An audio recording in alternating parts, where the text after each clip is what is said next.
It is the Jesse Kelly Show, reminding you can email the show, and you should. Love, hate, death threats, whatever you'd like. Jesse at jessekellyshow.com. Joining me now, Senator from the great state of Wisconsin, one we sit in now, who's an amazingly red senator for it being such a purple state, Senator Ron Johnson. Senator, we were just talking about, Secret Service. She says she's not resigning, Kimberly Cheadle.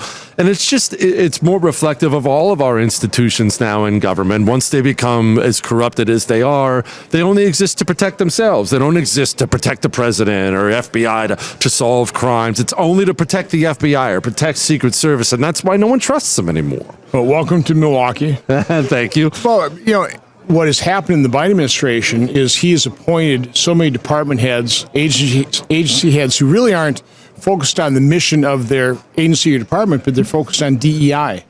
And that's something we're kind of hearing about Director Cheadle, as opposed to making sure that the protectees of the Secret Service are actually protected. There's no doubt about it. That was a massive security failure. And, Congress doesn't have the specific investigatory capability of doing the detailed investigations. We have oversight. I've already written a letter demanding they retain all of their records, they preserve them. I've long list of questions, just as a starting point of an investigation. So we need to do the oversight. We need to demand 100% transparency, and we need to leave no stone unturned in terms of explaining what happened, because this is hard to explain.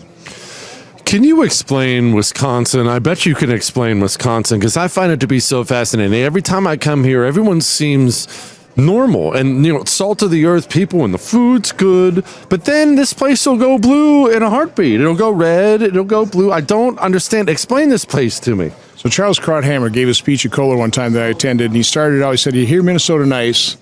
I say Wisconsin even nicer. We're nice people." And so if you're a nice person, you're running for office, that appeals to people. And so not overly ideological, a lot of people aren't in Wisconsin. For example, Tammy Baldwin. Now that Republicans decided to go against our resolution in terms of supporting earmarks, and we started earmarking again in Congress, Tammy Baldwin's brought home something like $750 million in earmarks. Oh. And she's, I would be embarrassed because, I'm concerned that we're mortgaging our children's future. She's proud of it.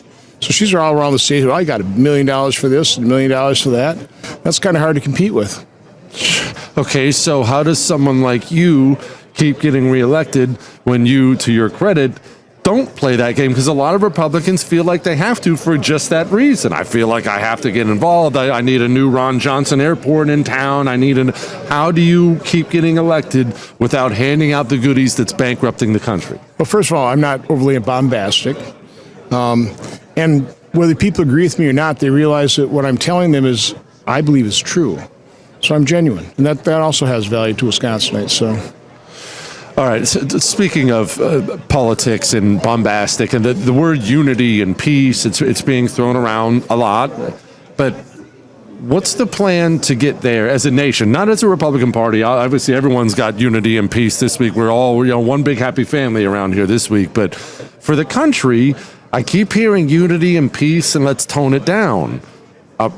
When's that going to come? I don't see that coming anytime soon. Well, it would come with leadership from both sides, but it would require both sides to do it. Now, with the left's idea of unity and healing is Republicans unilaterally disarm. Like, we stop blaming them for all their policy failures. We just sweep it all under the rug. We give them political cover on this stuff. That's not going to happen. I don't want to personally attack people. I wouldn't do what, for example, President Biden did on a fundraising call. Said we got to put Trump in the bullseye. Now, can you imagine if that would have been a Republican office holder and any media caught wind of that telephone conference call with the donors, that a Republican was talking about putting a Democrat in a bullseye? I mean, we saw that happen with Sarah Palin. I mean, it was major news.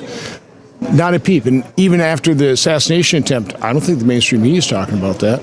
No, they're going to drop this whole assassination thing like a hot potato. Okay, so look, I'm going to ask you one more thing. I'd hate to play the prediction game, but after all this, it feels like the calls to remove Biden have stopped. Or maybe they're just resigned to the fact they're stuck with him. Maybe they're resigned to the fact whoever they put up might not fare that well. But it almost feels like Biden's staying. I can't believe I'm saying that. Do you think that?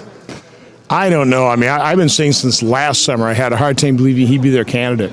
I mean, Democrats generally are smarter than that politically, but they pretty well cleared the field for him. Relatively corrupt primary process, completely excluded RFK Jr. So now he's got the votes. And if he wants to stay, and it sure seems like Dr. Jill wants to stay, I can understand where Hunter would kind of like his dad in there to get if not a pardon, how about commuting my sentence? Yes. Okay. And listen, I've said, Biden's probably like Gollum clinging to the golden ring, right? So no, if he wants to stay, and it sounds like he wants to, I don't know how they pry it away from him. I don't know how they do either. Senator, I appreciate you very much. Thanks. Nice seeing you in person. Thanks for stopping by.